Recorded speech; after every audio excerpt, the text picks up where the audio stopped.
أعوذ بالله من الشيطان الرجيم بسم الله الرحمن الرحيم وإن لوطا لمن المرسلين إذ نجيناه وأهله أجمعين إلا عجوزا في الغابرين ثم دمرنا الآخرين وَإِنَّكُمْ لَتَمُرُّونَ عَلَيْهِمْ مُصْبِحِينَ وَبِاللَّيْلِ أَفَلَا تَعْقِلُونَ وَإِنَّ يُونُسَ لَمِنَ الْمُرْسَلِينَ إِذْ أَبَقَ إِلَى الْفُلْكِ الْمَشْحُونِ فَسَاهَمَ فَكَانَ مِنَ الْمُدْحَضِينَ فَالْتَقَمَهُ الْحُوتُ وَهُوَ مُلِيمٌ فَلَوْلَا أَنَّهُ كَانَ مِنَ الْمُسَبِّحِينَ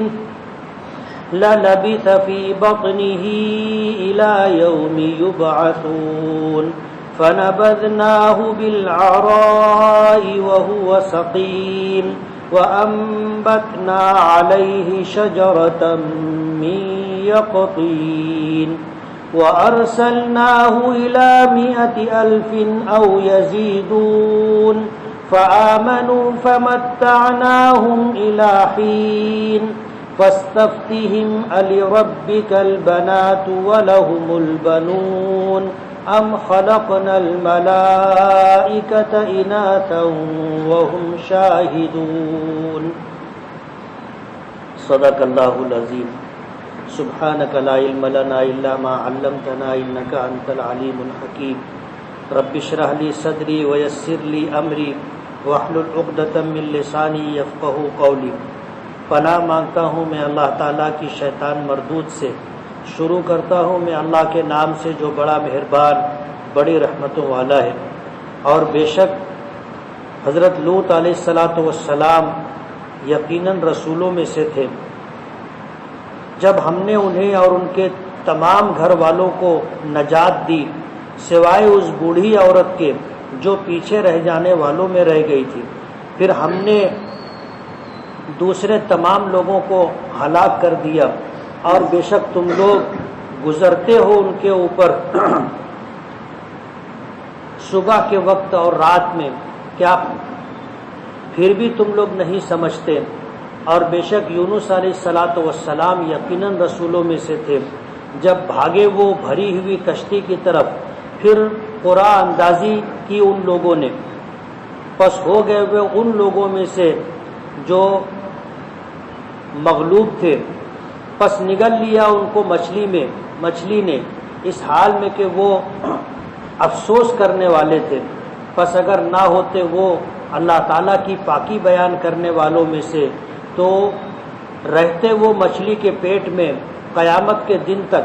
پس ہم نے انہیں ڈال دیا کھلے میدان میں اس حال میں کہ وہ بیمار تھے، اور ہم نے ان کے اوپر ایک درخت بیل کا اگا دیا، اور ہم نے ان کو بھیجا 1,00,000 سے زائد لوگوں کی طرف۔ پس وہ لوگ ایمان لائے، اور ہم نے انہیں ایک مقررہ وقت تک نفع اٹھانے دیا۔ یہ سورہ صافات کی چند آیتیں ہیں۔ ان چند آیتوں میں حضرت لوط اور حضرت یونس علیہ السلام کا مختصر تذکرہ ہے۔ حضرت لوط علیہ السلام کے متعلق آتا ہے کہ یہ حضرت ابراہیم علیہ السلام کے بھتیجے تھے، اور جب حضرت ابراہیم علیہ السلام نے ہجرت کی اور ملک شام کی طرف جانے لگے تو اپنی بستی سے جب نکلے تو اس وقت ان کے ساتھ ان کی بیوی حضرت سارہ رضی اللہ تعالی عنہا تھی اور بھتیجے لوط۔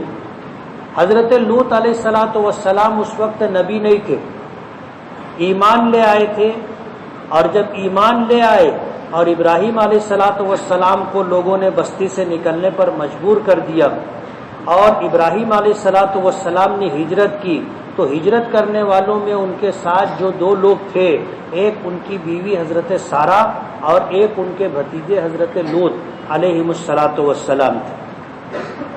حضرت لوط علیہ السلام کے متعلق تفسیری کتابوں میں یہ بات ملتی ہے کہ اللہ تعالیٰ نے انہیں بھی نبوت اور نبوت عطا فرمائی، اور عراق کے مشہور شہر نینوا کی طرف ان کو نبی بنا کر کے بھیجا گیا۔ آج جسے موصل کہا جاتا ہے، اس علاقے کی طرف جو ہے ان کو نبی بنا کر کے بھیجا گیا تھا۔ حضرت لوط علیہ السلام ایک زمانے تک قوم کو سمجھاتے رہے اور اللہ کی نافرمانی اور ایمان نہ لانے کی وجہ سے اللہ کے عذاب سے ڈراتے رہے، لیکن بستی کے لوگوں نے ایمان لانے سے انکار کر دیا۔ تفسیری روایتوں میں حضرت لوط علیہ السلام کے اس واقعے میں دو طرح کی باتیں ملتی ہیں۔ ایک تو یہ ملتی ہے کہ جب ان لوگوں نے نہیں مانا اور سرکشی پر آمادہ رہے اور ایک زمانے تک لوط علیہ السلام محنت کرتے رہے، اس کے بعد بھی ان لوگوں نے قبول کرنے سے انکار کر دیا،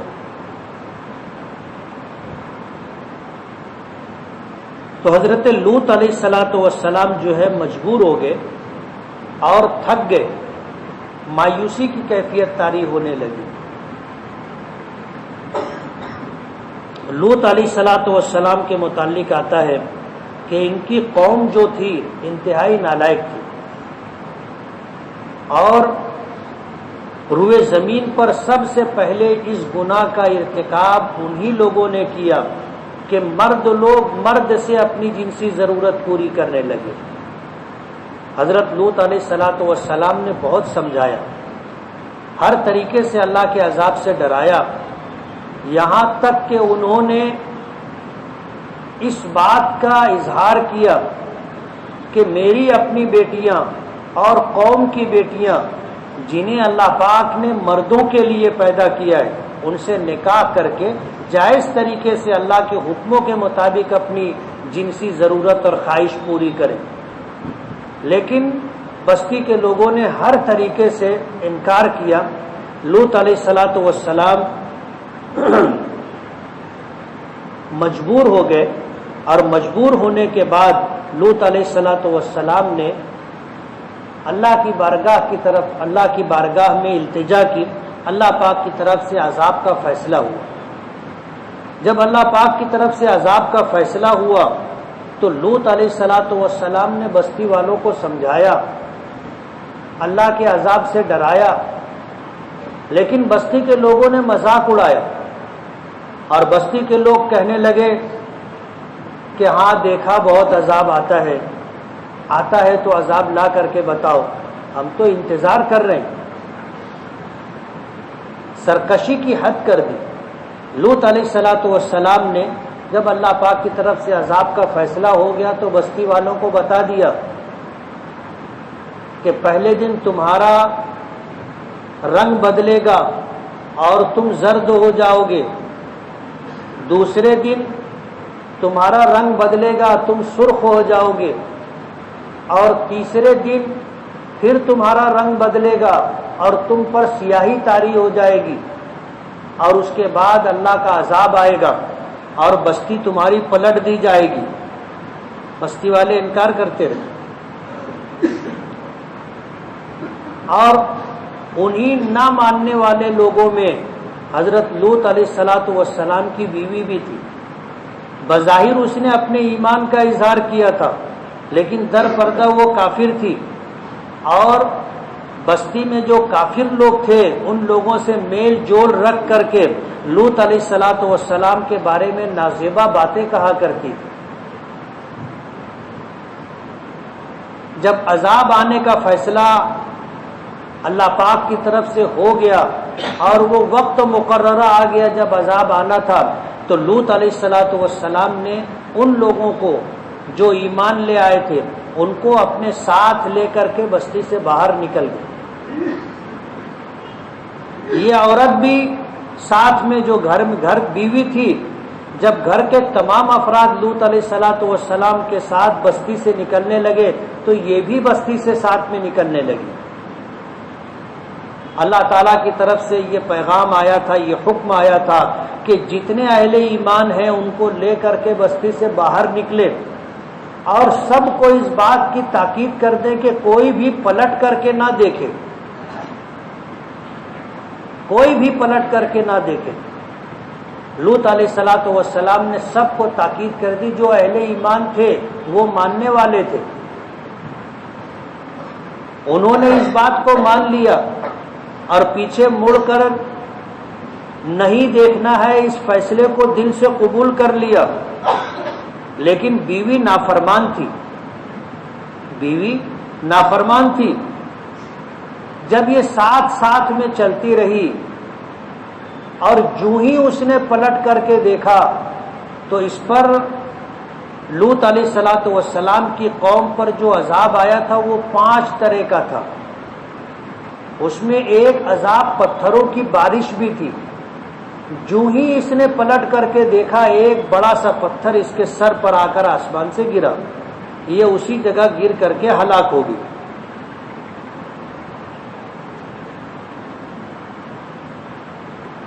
تو لوط علیہ الصلوۃ والسلام کی بیوی بھی اللہ کے عذاب سے دوچار ہوئی۔ لوط علیہ الصلوۃ والسلام کے تعلق سے یہ آتا ہے کہ یہ جہاں آباد تھی آج اس جگہ بحر مردار ہے، بحر مردار ہے، ڈیڈ سی، عربی میں جس کو بحر میت کہتے ہیں، اردو میں بحر مردار کہتے ہیں۔ میں دیکھ کر کے آیا ہوں وہ جگہ، وہ سطح سمندر سے بھی نیچی ہے۔ ہم لوگ جہاں رہتے ہیں یہ سارا علاقہ سطح سمندر سے اوپر ہے، یعنی سمندر کے پانی کا جو لیول ہوتا ہے ہم لوگ اس سے اوپر ہے، کوئی آدھا فٹ، کوئی 1 فٹ، کوئی 50 فٹ، کوئی 100 فٹ، ایسے زمینیں ہیں۔ تو جو زمینیں پانی سے اوپر ہیں اس پر لوگ آباد ہیں، اور جو زمینیں سطح سمندر سے نیچے ہیں وہاں سب پانی ہے۔ تو یہ جو بستی ہے یہ سطح سمندر سے بھی نیچی ہے۔ جب وہاں جانے لگو تو مسلسل آدمی نیچے کی طرف اترتا ہے، پھر ایک جگہ آتی ہے وہاں باقاعدہ ایسے نشان لگا ہے جو لکھا ہوا ہے کہ یہ سطح سمندر ہے، یعنی سمندر کا پانی اس سطح پر ہے، اب ہم لوگ اس سے بھی نیچے جا رہے ہیں۔ اور عجیب بات ہے، جو ہی وہاں سے نیچے اترنے لگے کان بند ہو جاتا ہے، کان بند ہوتا ہے، اور بعض لوگوں کو کان کے اس وجہ سے کان کی شدید تکلیف ہوتی ہے۔ تو گائیڈ لوگ بتا دیتے ہیں کہ روئی وغیرہ کان میں رکھ لی جائے، اور ایسا جب ہو تو منہ کھول لیا جائے تاکہ کان کا پردہ اندر کی طرف نہ کھینچے، ورنہ کیا ہوتا ہے کان کا پردہ جب اندر کھینچتا ہے تو بہت شدید تکلیف ہوتی ہے۔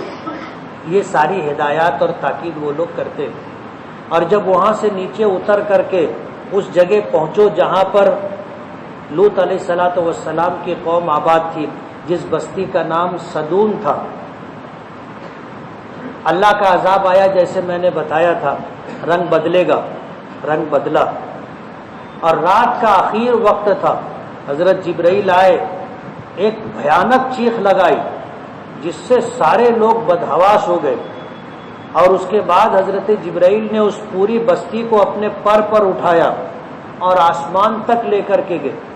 آسمان کے فرشتوں نے اس بستی کے لوگوں کی چیخ و پکار سنی، اتنی اوپر لے گئے، اور وہاں سے لے جا کر کے بستی کو پٹخ دیا، اور وہ پوری بستی کے لوگ اس طرح اوپر سے نیچے آئے کہ پوری ان کی اوپر زمین جو تھی ان کے اوپر گری، اور اس کے بعد ان کے اوپر پتھروں کی بارش ہوئی، اور پتھروں کی بارش ہونے کے بعد قیامت تک کے لیے ان پر لعنت نازل ہوتی رہے گی۔ یہ 5 طرح کا عذاب آیا۔ گناہ ان کا یہ تھا کہ وہ بدفعلی کیا کرتے تھے، مرد سے اپنی جنسی ضرورت پوری کیا کرتا تھا۔ انتہائی بدترین گناہ، جو گناہ جانور بھی نہیں کرتا، جو مکلف نہیں ہے اور جس کو سوجھ بوجھ نہیں ہے، اس گناہ کا ارتکاب لوط علیہ الصلوۃ والسلام کی قوم کرتی تھی۔ اللہ تعالیٰ فرماتے ہیں کہ لوط علیہ الصلوۃ والسلام البتہ رسولوں میں سے تھے، ہم نے ان کو اور ان کے گھر والوں کو تمام کو نجات دی سوائے ان کی بوڑھی بیوی کے جو پیچھے رہ جانے والوں میں تھی۔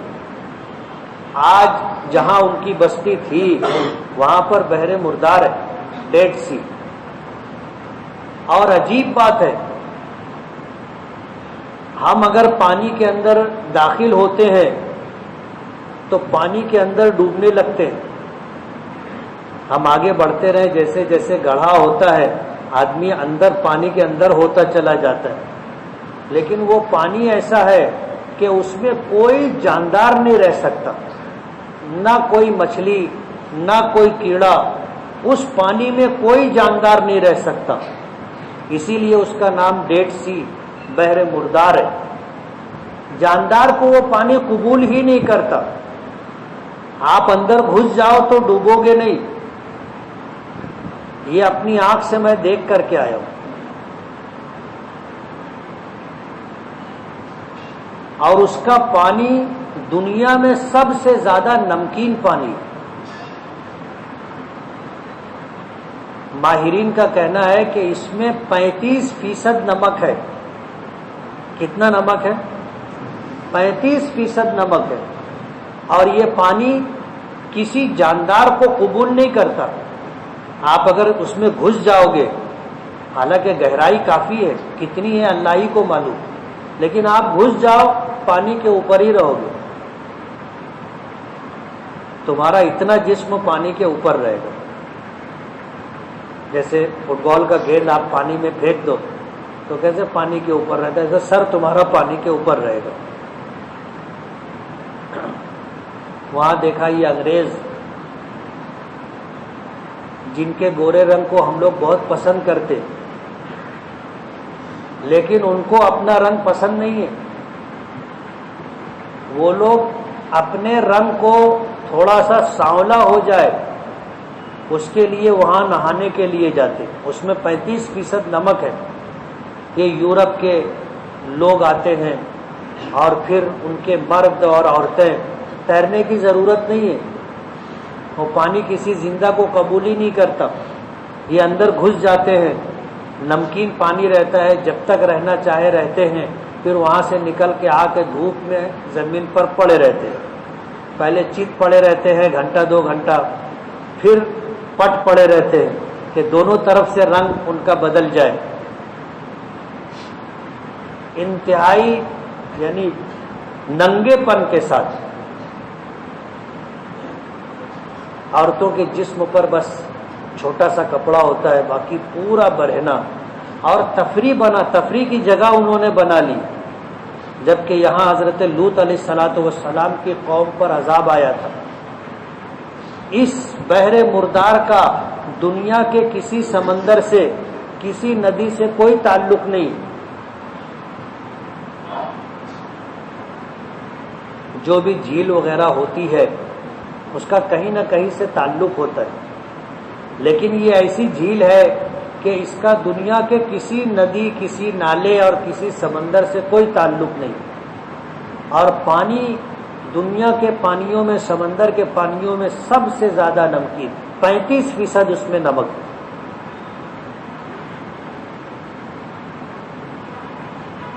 بستی کو اٹھا کر آسمان تک لے جا کر کے اس کو الٹ دیا گیا، زمین پر پٹک دیا گیا، پتھروں کی بارش ہوئی، اور قیامت تک ان پر لعنت برستی رہے گی۔ وہاں پر یہ جہاں بستی تھی وہاں آج پانی ہے، ڈیڈ سی۔ الا عجوزا فی الغابرین، بیوی جو تھی یہ بھی نافرمان اور درپردہ کافر تھی، تو اللہ کا عذاب آیا، پیچھے مڑ کر کے اس نے دیکھا اور اس پر پتھر کی چوٹ پڑی۔ ثم دمرنا الآخرین، اللہ پاک فرماتے ہیں کہ پھر ہم نے دوسرے تمام لوگوں کو اکھاڑ پٹکا، یعنی زمین سے اکھاڑا اور پھر ان کو پٹک دیا۔ فرماتے ہیں وَإِنَّكُمْ لَتَمُرُّونَ عَلَيْهِمْ مُصْبِحِينَ، اور بے شک تم لوگ ان کے اوپر صبح کے وقت یا رات میں گزرتے ہو۔ اہل مکہ جب ملک شام جانے لگتے تھے تو عرب کا علاقہ گرم علاقہ، ریگستانی علاقہ، دن کے وقت دھوپ اور گرمی بہت شدید ہوتی ہے، تو یہ لوگ دن میں سفر نہیں کرتے،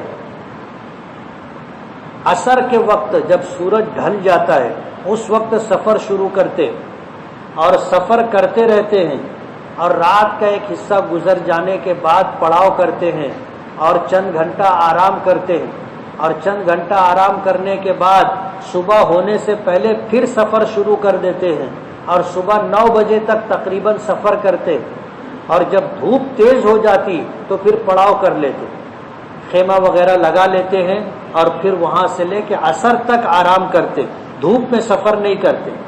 تو جب مکے کے لوگ سفر کرتے تھے تو ایسے منزل بمنزل چلتے چلتے کبھی ایسا ہوتا تھا کہ رات میں وہاں سے گزرتے تھے بحر مردار کے پاس سے، اور کبھی ایسا ہوتا تھا کہ صبح کے وقت ان کا گزر ہوتا تھا، یعنی رات کے اول حصے میں کبھی گزرتے تھے، کبھی رات کے اخیر حصے میں وہاں سے ان کا گزر ہوا کرتا تھا۔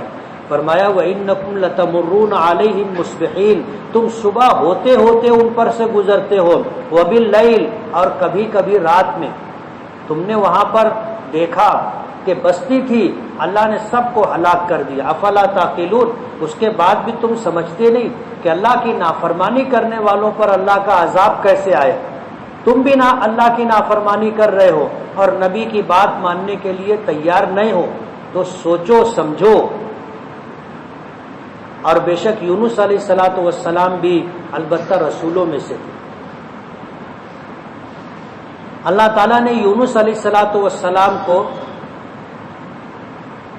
نینوا شہر کی طرف مبعوث کیا تھا۔ وہ بستی بھی میں دیکھ کر کے آیا ہوں، یونس علیہ الصلوۃ والسلام کی قبر مبارک پر جانے کا اتفاق بھی ہوا ہے۔ یہ جس قوم کی طرف مبعوث کیے گئے تھے ان کو ایمان کی دعوت دیتے رہے، اللہ کی نافرمانی اور عذاب سے ڈراتے رہے، لیکن بستی کے لوگوں نے ایمان قبول کرنے سے انکار کر دیا۔ جب ایک لمبا زمانہ گزر گیا، اللہ تعالیٰ کی طرف سے عذاب کا فیصلہ ہوا، اور جب عذاب کا فیصلہ ہو گیا تو یونس علیہ الصلوۃ والسلام نے اللہ کی طرف سے اجازت ملنے سے پہلے بستی چھوڑ دی، بستی سے باہر نکل گئے، اور یہ سمجھ کر کے کہ اب تو اللہ کے عذاب کا فیصلہ ہو گیا ہے، یہ لوگ ایمان لانے والے نہیں ہیں، اب بستی میں رہ کر کے میں کیا کروں گا؟ تو اللہ کے حکم کا انتظار نہیں کیا اور اللہ کا حکم آنے سے پہلے بستی چھوڑ دی۔ اللہ پاک نے اس پر گرفت فرمائی۔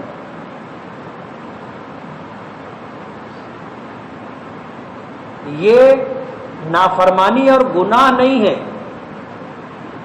اگر اللہ پاک فرماتے نکلنا نہیں اور یہ نکلتے تو نافرمانی ہوتی، لیکن اللہ پاک کی طرف سے ایسا کوئی حکم نہیں تھا۔ اللہ نے بستی کی طرف دعوت و تبلیغ کے لیے بھیجا تھا۔ یونس علیہ الصلوۃ والسلام ایک زمانے تک محنت کرتے رہے اور مایوسی کی سی کیفیت طاری ہو گئی، بستی والوں نے، آپ کی امت نے ماننے سے انکار کر دیا، حتیٰ کہ اللہ کی طرف سے عذاب کا فیصلہ ہو گیا۔ یونس علیہ الصلوۃ والسلام کو بستی میں رکنا چاہیے تھا، اللہ کے حکم کا انتظار کرنا چاہیے تھا، اور جب اللہ پاک کی طرف سے اجازت ملتی کہ بستی چھوڑ دو تو چھوڑ دیتے، بستی سے نکل جاتے، لیکن اللہ کے حکم کا انتظار کیے بغیر جب عذاب کا فیصلہ ہو گیا تو از خود انہوں نے بستی چھوڑ دی۔ اللہ پاک نے اس کے لیے بھاری لفظ استعمال فرمایا، اذ ابقا الی الفلک المشحون، جب یہ بھاگے بھری ہوئی کشتیوں کی طرف۔ حالانکہ نبی کے لیے، رسولوں کے لیے اس لفظ کا استعمال بظاہر توہین آمیز ہے۔ جیسے حضور نے ہجرت کی مکے سے مدینے کی طرف، تو ہم کہتے ہیں ہجرت کی، اس کے لیے ہم یہ لفظ نہیں استعمال کرتے جو اسلام دشمن لوگ مستشرقین حضور کے لیے استعمال کرتے ہیں کہ مکہ چھوڑ کر مدینہ بھاگ گئے۔ ہم یہ لفظ نہیں استعمال کرتے اس لیے کہ اس میں اہانت کا پہلو ہے، لیکن اللہ پاک نے حضرت یونس علیہ الصلوۃ والسلام کے لیے یہی لفظ استعمال کیا، اذ ابقا، جب وہ بھاگے، الی الفلک المشحون، بھری ہوئی کشتی کی طرف، بھاری لفظ استعمال کیا۔ اللہ کا حکم اور اللہ کی اجازت آنے سے پہلے اپنی مرضی سے انہوں نے بستی چھوڑ دی تھی، تو اللہ پاک کی طرف سے یہ لفظ استعمال ہوا کہ جب وہ بھاگے بھری ہوئی کشتی کی طرف، دریائے فرات میں کشتی تیار تھی، کشتی بھری ہوئی تھی، لوگ سفر کے لیے تیار تھے، یونس علیہ الصلوۃ والسلام پہنچے، کشتی میں سوار ہو گئے کرایہ دے کر کے۔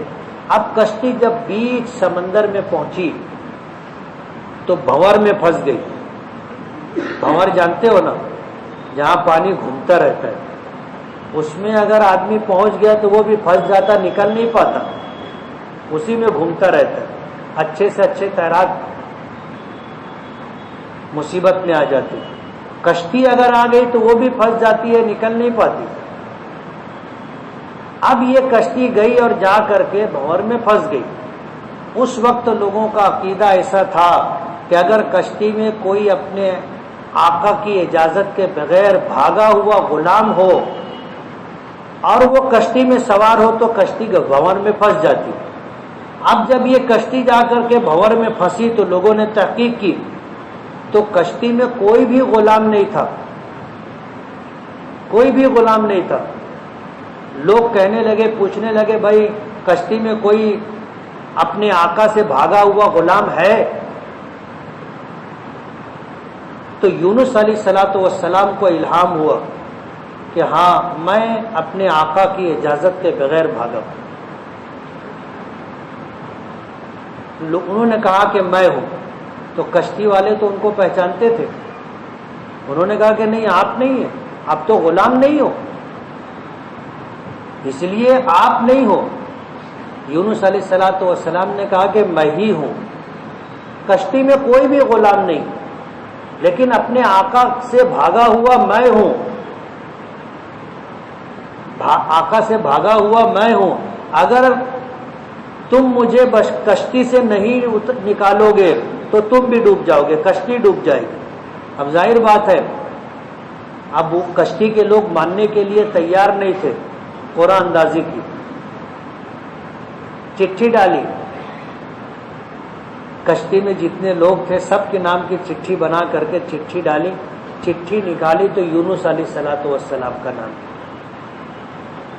لوگوں نے پھر نہیں مانا، دوبارہ چٹھی ڈالی قرآن اندازی کی، پھر یونس علیہ الصلوۃ والسلام کا نام نکلا، پھر بھی لوگ ماننے کے لیے تیار نہیں تھے۔ تیسری مرتبہ قرآن اندازی کی اور تیسری مرتبہ بھی یونس علیہ الصلوۃ والسلام کا نام نکلا۔ جب یہ نکلا تب کشتی والوں کو بھی ماننا پڑا کہ ہاں یہی ہے۔ اب یہ تھا کہ ان کو کشتی سے اتارے۔ اب بیچ سمندر میں کشتی سے اتارنے کا مطلب کیا؟ سمندر میں ڈال دیا جائے۔ یونس علیہ الصلوۃ والسلام کشتی سے سمندر میں انہوں نے قدم رکھا، اللہ پاک نے ایک بڑی مچھلی کو بھیجا، وہ منہ کھول کر کے آئی، یہ کشتی سے جو ہی پانی میں گئے وہ مچھلی کے منہ میں چلے گئے۔ اللہ کا حکم تھا، مچھلی نے یونس علیہ الصلوۃ والسلام کو نگل لیا۔ کہتے فساہم فکان من المدحضین، قرآن اندازی کی، اور قرآن اندازی ہونے کے بعد مغلوب اور ہارے ہوئے لوگوں میں یونس علیہ الصلوۃ والسلام نکلے، کہ چٹھی ان کی تینوں مرتبہ نکلی۔ اس لیے وہ کشتی چھوڑ کر سمندر میں اتر گئے، فالتقمہ الحوت وهو ملیم، تو ان کو ایک بڑی مچھلی نے لقمہ بنا لیا۔ التقم یلتقم کے معنی لقمہ بنا لینا، جیسے ہم لوگ روٹی توڑتے ہیں لقمہ بناتے ہیں، یونس علیہ الصلوۃ والسلام مچھلی کا لقمہ بن گئے۔ جو ہی انہوں نے کشتی چھوڑی پانی میں گئے، مچھلی نے ان کو نگل لیا۔ وهو ملیم، یونس علیہ الصلوۃ والسلام کو سالم نگل لیا تھا، اور مچھلی کے پیٹ میں یونس علیہ الصلوۃ والسلام زندہ تھے۔ میں نے ابھی کئی ہفتہ پہلے یہ بات بتائی تھی کہ مچھلی کے پیٹ میں اتنی آکسیجن رہتی ہے کہ اگر کوئی جاندار رہے تو وہاں زندہ رہے گا۔ اور ابھی زمانے قریب کے اندر اس طرح کا واقعہ پیش آیا کہ لوگوں نے دیکھا کہ جہاز ڈوبنے لگا اور لوگ جان بچا کے جانے لگے، تو ایک سائنسداں بھی تھا، اس نے بھی جو ہے جان بچانے کے لیے پانی میں چھلانگ لگائی تو لوگوں نے دیکھا کہ ایک بڑی مچھلی نے اس کو نگل لیا. تو لوگوں کے لیے وہ سائنسداں بہت اہم آدمی تھا. اس کی تلاش کی گئی اور مچھلی کو باقاعدہ ڈھونڈا گیا اور پھر مچھلی کو پکڑا گیا. جب اس کا پیٹ چیرا گیا تو یہ سائنسداں پیٹ میں سے زندہ نکلا.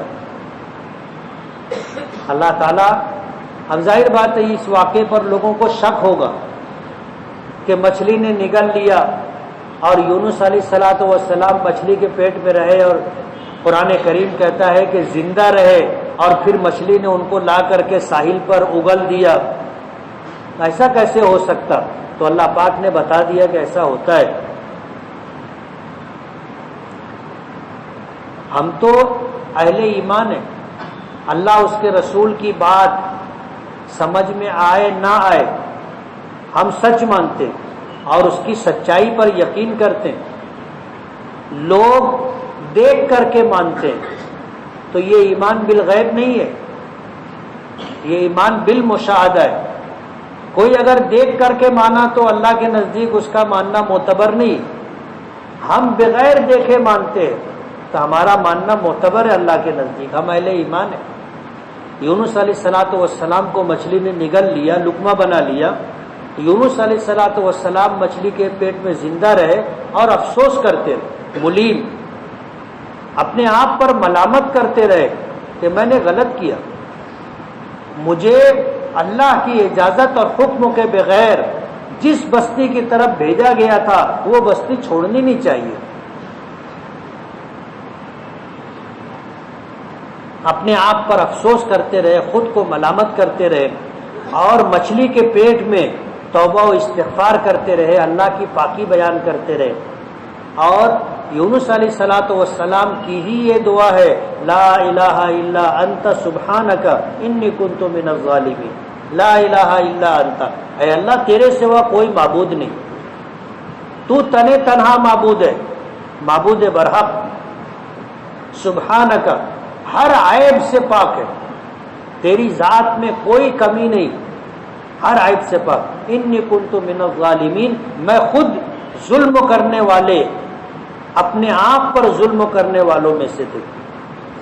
میں نے اپنے آپ پر ظلم کیا، آپ کی اجازت کے بغیر، آپ کی حکم کے بغیر. جس بستی کی طرف مجھے نبی بنا کر بھیجا گیا تھا میں نے وہ بستی چھوڑ دی. مسلسل پڑھتے رہے لا الہ الا انت سبحانک انی کنت من الظالمین. اللہ تعالیٰ فرماتے ہیں فلولا انہ کان من المسبحین، کہ اگر یونس علیہ الصلوۃ والسلام اللہ کی پاکی بیان کرنے والوں میں سے نہ ہوتے للبث فی بطنہ الی یوم یبعثون، تو مچھلی کے پیٹ میں قیامت تک رہتے.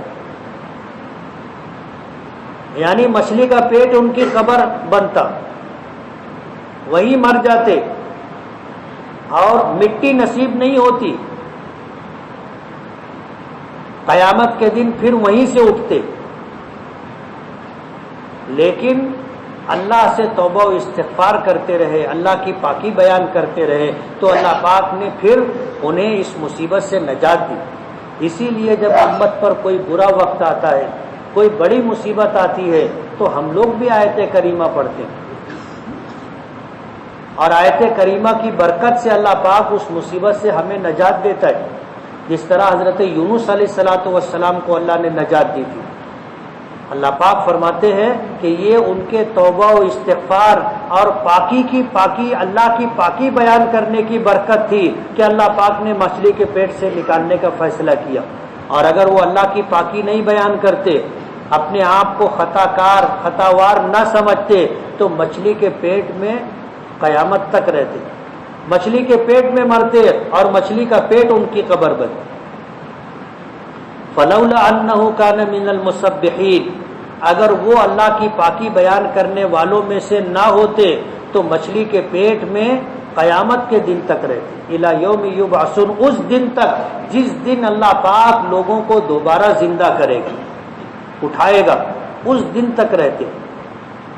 لیکن جب انہوں نے اپنی کوتاہی کا اعتراف کر لیا، اللہ سے سچی پکی توبہ کر لی، استغفار کرتے رہے اللہ کی پاکی بیان کرتے رہے تو اللہ پاک فرماتے ہیں فَنَبَذْنَاهُ بِالْعَرَاءِ وَهُوَ سَقِيمٌ، ہم نے مچھلی کو حکم دیا کہ اسے لے جا کر کے ساحل سمندر پر اگل دے، تو مچھلی کنارے آئی، فَنَبَذْنَاهُ بِالْعَرَاءِ، اللہ پاک فرماتے ہیں کہ ہم نے ان کو کھلی ہوئی جگہ پر ڈال دیا، مچھلی نے آ کر کے اگل دیا قے کی، تو وہ زندہ مچھلی کے پیٹ سے نکلے ساحل سمندر پر آ گئے۔ لیکن مچھلی کے پیٹ میں رہنے کی وجہ سے مفسرین لکھتے ہیں کہ جسم کی کھال گل گئی تھی۔ کیا ہو گیا تھا؟ اور ایسے ہو گئے تھے جیسے بچہ پیدا ہوتا ہے تو اس کی کھال کتنی نازک ہوتی، مچھلی کے پیٹ میں رہنے کی وجہ سے ان کی حالت ایسی ہو گئی تھی۔ اللہ پاک فرماتے ہیں وَهُوَ سَقِيمٌ، کہ وہ جب مچھلی کے پیٹ سے باہر آئے تو بیمار تھے۔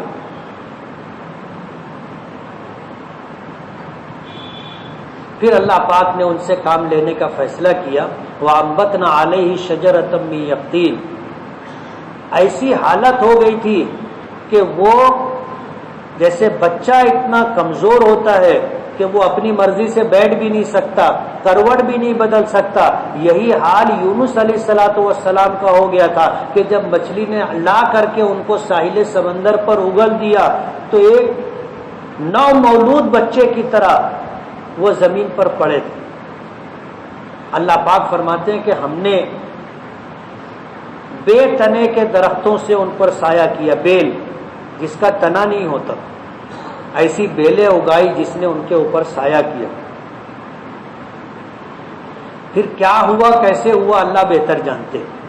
اللہ نے صحت دی، تندرستی دی، اللہ پاک نے کھانے پینے کا انتظام بھی کیا ہوگا، جبھی یونس علیہ السلام زندہ رہے۔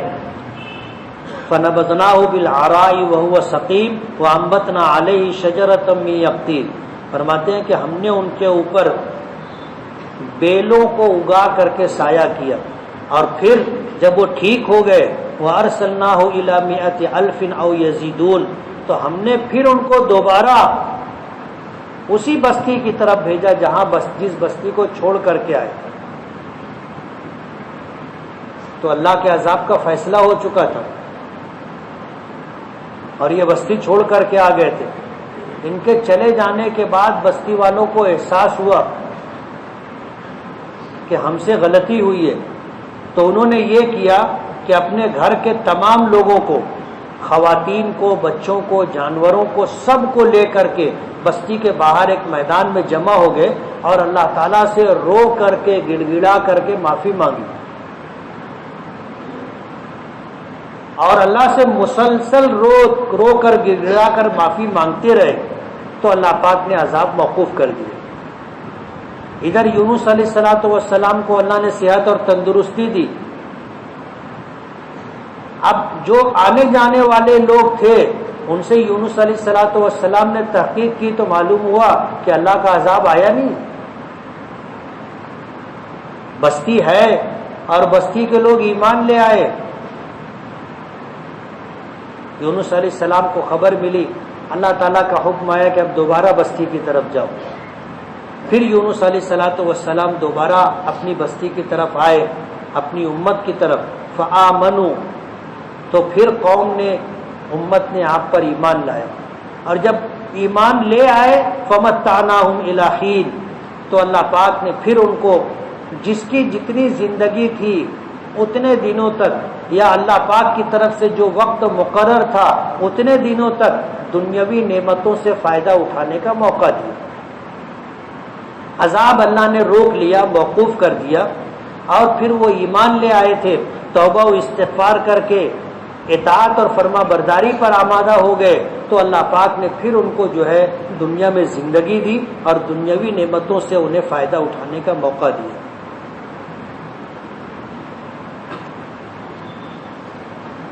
بسم اللہ الرحمن الرحیم، الحمد للہ رب العالمین۔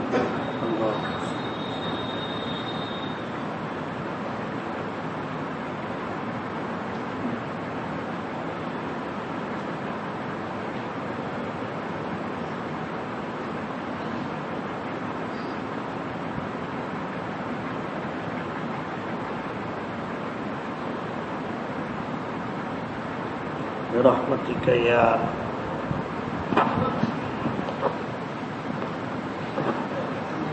کل بعد نماز مغرب سے رات 10 بجے تک ہارون انصاری نگر الطاف کرانا کے پاس